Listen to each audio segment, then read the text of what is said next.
Waste Caribbean Airways की flight 708 33,000 feet की ऊंचाई से नीचे गिर रही है। कॉकपिट में अलार्म्स की गूंज और वार्निंग की आवाजें माहौल को और भी खौफनाक बना रही हैं। कैप्टन का चेहरा पसीने से भीगा हुआ है, उनकी आंखों में गहरी बेचैनी है। इसी बीच कॉकपिट में स्टॉल की वार्निंग गूंजती है और उसके साथ ही पुल अप की आवाज बार बार रिपीट होने लगती है। कैप्टन कांपती हुई आवाज में कहते हैं, इंजीनियर्स रिस्पांस नहीं दे रहे हैं, हम कंट्रोल खो रहे हैं। फर्स्ट ऑफिसर की आंखों में डर साफ झलक रहा है। वो एक आखिरी कोशिश करते हुए कहते हैं, सर नोज डाउन करनी होगी, हमें ऑल्टीट्यूड बचाना होगा। लेकिन समय जैसे हाथ से फिसलता ही जा रहा है। बाहर आसमान में काले बादल और गहरे हो गए हैं और प्लेन की स्पीड भी गिरती जा रही है। दोनों पायलट जानते हैं कि समय निकल रहा है, लेकिन पीछे बैठे पैसेंजर्स को अभी तक अंदाजा भी नहीं है कि वो अपनी जिंदगी के आखिरी पल के कितना करीब हैं। तभी अचानक एक जोरदार झटका महसूस होता है और सिंक रेट की आवाज एक आखिरी वार्निंग देती है। अब क्या आखिरी पलों में इस फ्लाइट के साथ कोई चमत्कार होगा, या फिर ये रात भी एक दर्दनाक अंत के साथ हमेशा के लिए इतिहास के पन्नों में दफन हो जाएगी।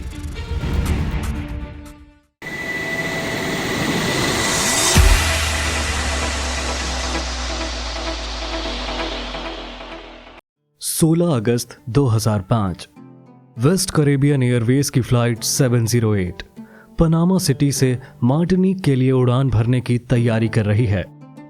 लेकिन फ्लाइट पर आगे बढ़ने से पहले मैं आपको इस एयरलाइन के बैकग्राउंड के बारे में थोड़ा बताता हूं,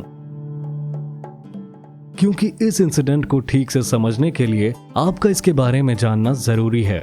दरअसल वेस्ट कैरेबियन एयरवेज एक छोटी कोलंबियन चार्टर्ड एयरलाइन है जो 1999 में शुरू हुई थी।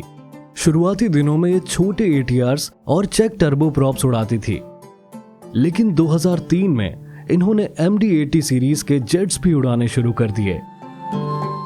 और आज की फ्लाइट में जो MD-82 इस्तेमाल हो रहा है वो एक समय पर कैलिफोर्निया के रेगिस्तान में खराब हालत में पड़ा था, जिसे मरम्मत करके कोलंबिया लाया गया।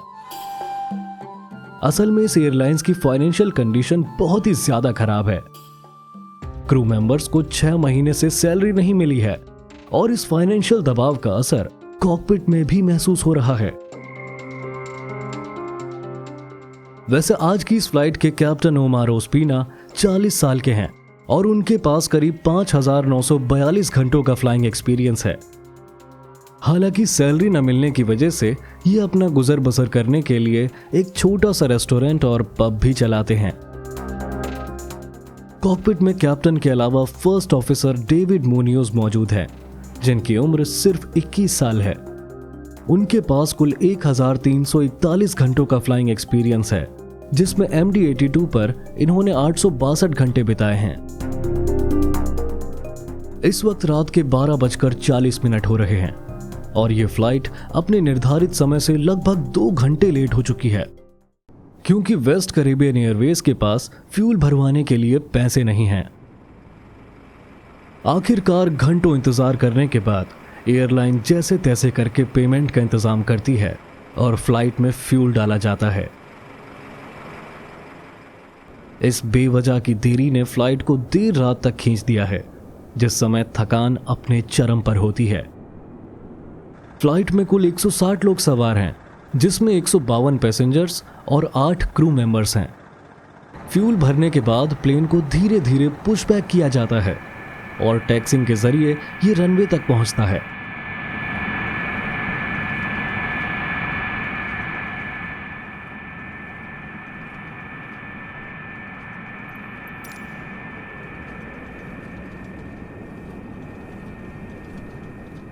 पोजीशन में आते ही बिना कोई पल गवाए कैप्टन थ्रस्ट लीवर्स को आगे बढ़ाते हैं और प्लेन रनवे पर तेजी से दौड़ने लगता है।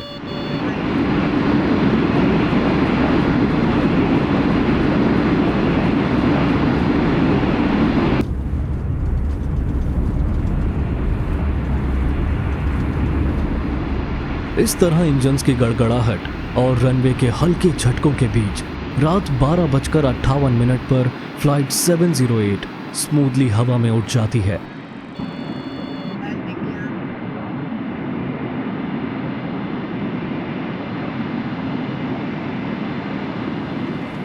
शुरुआती कुछ मिनटों की मैनुअल फ्लाइंग के बाद कैप्टन ऑटो पायलट ऑन कर देते हैं और प्लेन धीरे धीरे करके 31,000 फीट की ऊंचाई तक चढ़ जाता है। ये वही ऑल्टीट्यूड है जिसे पायलट्स ने पहले से तय किया था, क्योंकि ज्यादा ऊंचाई पर फ्यूल की बचत होती है। लेकिन प्लेन का वजन करीब 67,131 किलो है, जो इसकी मैक्सिमम लिमिट के करीब है। कैप्टन को पता है कि इस वजन के साथ ऊंचाई बनाए रखना मुश्किल हो सकता है, क्योंकि बदलती वेदर कंडीशंस को देखते हुए कैप्टन ने इंजन एंटी आइस सिस्टम भी ऑन किया हुआ है।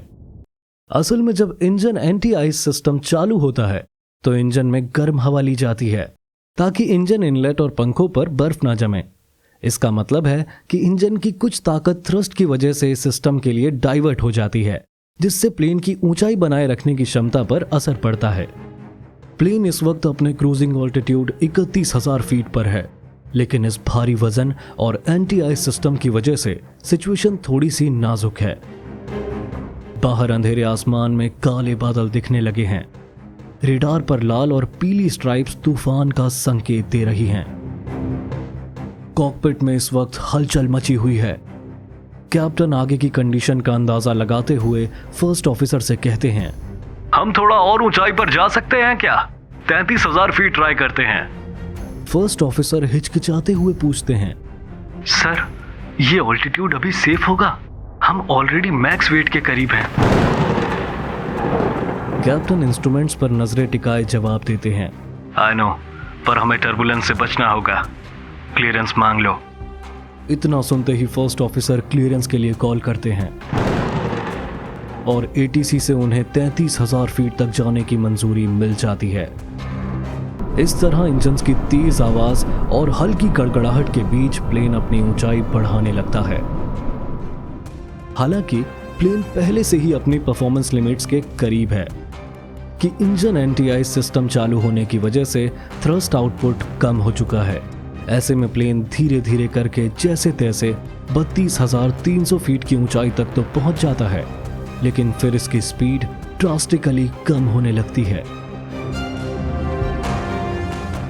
फर्स्ट ऑफिसर घबरा कर कहते हैं, स्पीड कम हो रही है सर। कैप्टन इंस्ट्रूमेंट्स की तरफ देखते हुए कहते हैं, एंटी आइस ऑफ कर दो, स्पीड गेन करते हैं। कैप्टन के इस इंस्ट्रक्शन पर एंटी आइस बंद कर दिया जाता है, जिससे प्लेन की परफॉर्मेंस थोड़ी सुधरती है और ये 33,000 फीट के ऑल्टीट्यूड पर पहुंच जाता है।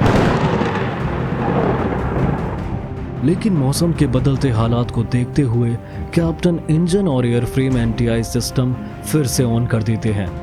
जैसे ही ये सिस्टम चालू होता है, एक बार फिर से प्लेन की स्पीड धीरे धीरे कम होने लगती है। कैप्टन इंस्ट्रूमेंट्स पर नजरें गड़ाए हुए फर्स्ट ऑफिसर से कहते हैं, स्पीड थोड़ी स्लो हो रही है। इतना सुनते ही फर्स्ट ऑफिसर तुरंत ऑल्टीमीटर और स्पीडोमीटर को ध्यान से देखते हैं।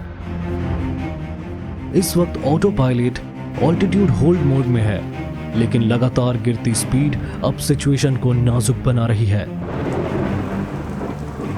असल में MD-82 के ऑटो पायलट और ऑटो थ्रॉटल सिस्टम एक साथ काम करते हैं। ऐसे में जब स्पीड गिरने लगती है तो ऑटो पायलट ऑल्टीट्यूड बनाए रखने के लिए नोज को ऊपर उठाता है, जिससे रफ्तार और भी कम हो जाती है। कैप्टन की आंखों में इस वक्त तनाव झलकता है और वो हल्की आवाज में कहते हैं, हमारा थ्रस्ट कम हो गया है। फर्स्ट ऑफिसर घबरा कर कहते हैं, सर, हमें डिसेंट कंसीडर करना चाहिए। कैप्टन एक पल के लिए चुप रहते हैं, जैसे सोच में डूबे हों। लेकिन ऑटो पायलट डिसएंगेज नहीं किया जाता और प्लेन की नोज धीरे धीरे ऊपर उठती रहती है।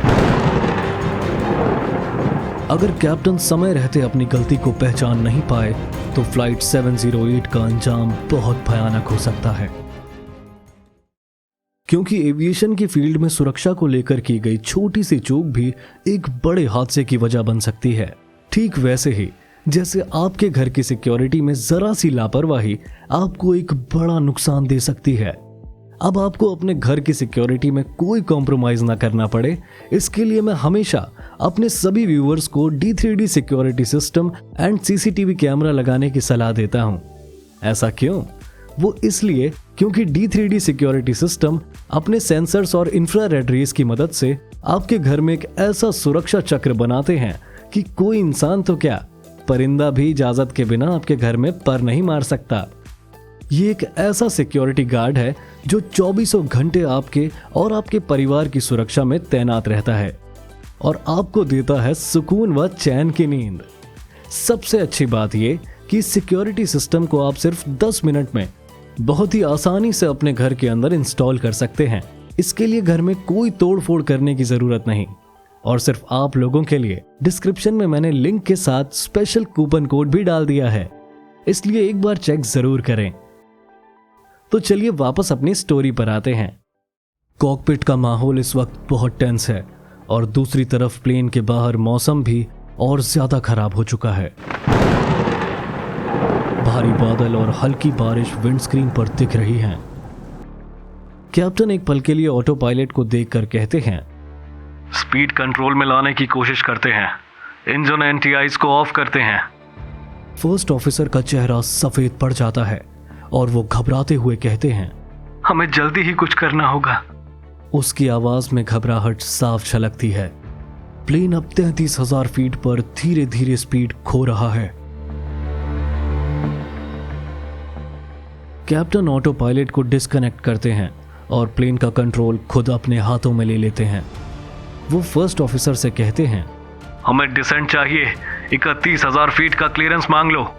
फर्स्ट ऑफिसर जल्दी से ATC से संपर्क करते हैं, लेकिन इससे पहले ही प्लेन की स्पीड इतनी कम हो जाती है कि कॉकपिट में स्टिक शेकर एक्टिवेट हो जाता है। फर्स्ट ऑफिसर की आंखें चौड़ी हो जाती है और वो घबराते हुए कहते हैं, कैप, ये स्टॉल है। लेकिन कैप्टन इंस्ट्रूमेंट्स की बजाय बाहर के अंधेरे आसमान की ओर देख रहे हैं। उनका चेहरा तनाव से भरा हुआ है और थकान उनकी सोच पर हावी हो चुकी है। उनकी नजरें इंजन परफॉर्मेंस पर टिक जाती है और उन्हें लगता है कि यह प्रॉब्लम इंजन की है, जबकि असली दिक्कत स्टॉल की है। उनके मन में इंजन फ्लेम आउट की गलतफहमी बैठ जाती है और वो इंजन का थ्रस्ट बढ़ाने की कोशिश करते हैं। फर्स्ट ऑफिसर डेस्परेट होकर कहते हैं, सर, नोज डाउन करनी होगी, ऑल्टीट्यूड लूज करेंगे पर स्टॉल से निकल सकते हैं। उन्हें लगता है कि थ्रस्ट कम हो रहा है और वो ये समझ नहीं पा रहे कि स्टॉल से निकलने का सही तरीका क्या है। कैप्टन की नजरें इंस्ट्रूमेंट से हटकर कंट्रोल्स पर टिक जाती हैं। उनकी उंगलियां कंट्रोल कॉलम को कसकर पकड़ लेती हैं, लेकिन स्टॉल रिकवरी मैन्यूवर के बजाय वो नोज अप को खींचते हैं। ऐसे में गिरता हुआ ऑल्टीट्यूड और बढ़ता एंगल ऑफ अटैक सिचुएशन को और भी बिगाड़ देता है। कॉकपिट में अलार्म्स की आवाजें लगातार गूंजने लगती हैं। प्लेन अब बेकाबू होकर 12,000 फीट प्रति मिनट की रफ्तार से नीचे गिर रहा है। कैप्टन फर्स्ट ऑफिसर से कहते हैं, ATC को बताओ हम डाउन जा रहे हैं, इंजन्स रिस्पॉन्स नहीं दे रहे। फर्स्ट ऑफिसर ATC से संपर्क करते हैं, 160 सोल्स ऑन बोर्ड, हम तेजी से ऑल्टीट्यूड खो रहे हैं। ATC से जवाब तो आता है, लेकिन अब समय हाथ से निकल चुका है। कैप्टन की आंखों में बेबसी साफ झलकती है। वो जोर से कहते हैं, We need to pull up। Cockpit के पीछे पैसेंजर कैबिन में भी हलचल मच गई है। वो लोग इधर उधर देख रहे हैं, किसी को नहीं पता कि असल में क्या हो रहा है। फर्स्ट ऑफिसर की आंखों में आंसू आ चुके हैं। वो एक आखिरी बार कोशिश करते हुए कहते हैं, सर, हमें नोज डाउन करनी होगी, अभी भी मौका है। लेकिन इससे पहले कि कैप्टन कोई रिस्पॉन्स दे, अचानक से विमान के अंदर सिंक रेट पुल अप की वार्निंग गूंजने लगती है। प्लेन बेहद तेजी से नीचे गिरता जा रहा है। कॉकपिट में ग्राउंड प्रॉक्सिमिटी वार्निंग सिस्टम की आवाज गूंजती है, पुल अप पुल अप। लेकिन अब इस वार्निंग का कोई फायदा नहीं है, क्योंकि अगले ही सेकंड ये प्लेन वेस्टर्न वेनेजुला के एक खेत में ऑलमोस्ट सीधा ही क्रैश हो जाता है।